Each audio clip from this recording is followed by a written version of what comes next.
Welcome back, Blockheads. Today we're working on Block 11, Folk Star, presented by Primitive Gatherings.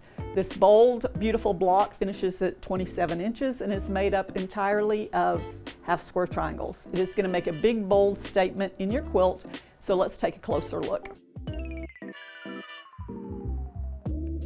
As always, make sure you've downloaded the pattern and have it printed or saved to your device so you can follow along with all the cutting instructions, step-by-step directions, and the coloring sheet. You'll find the link in the description or over on the Moda blog. So I have a version of the Folk Star on the back wall, but I also am making a scrappy version. So I want to show you the tricks that I use to make this, and some of the tricks I've actually been using all throughout the process. Most of the blocks are 9-inch blocks.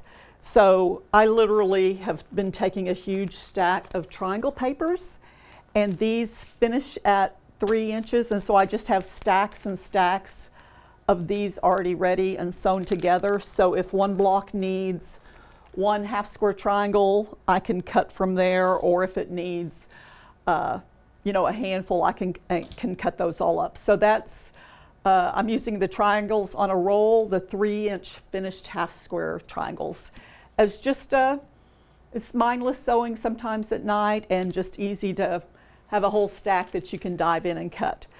If you're not into the triangle papers and you're cutting, the squares are 3 1/4 inch cut and mark down the middle, sew on each side, and cut them apart, trim them, press them to the dark. So you're going to do that repeatedly throughout to make the whole entire quilt.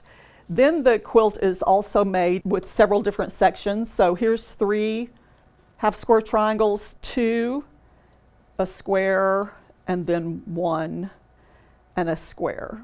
So I'm going to sew all those together and then sew those into rows. So once they're sewn together, you'll see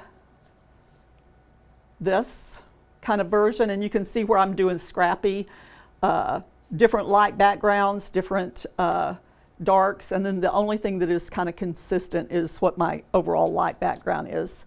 So for this block, you need to make 8 of these, and then the version that creates the center is just a little bit different. It has like on this version, has a pink background, and you need to make 4 of these.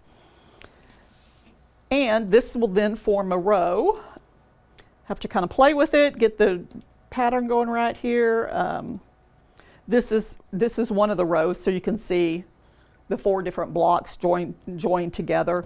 So I'll take a minute and join these together and then be right back to show you the rest of the block. So here is my final block. So you can see 4 rows of the 4 blocks sewn together, and just what a different color option it is compared to playing with this, and how it's going to be very streaky, like it'd be cool quilted.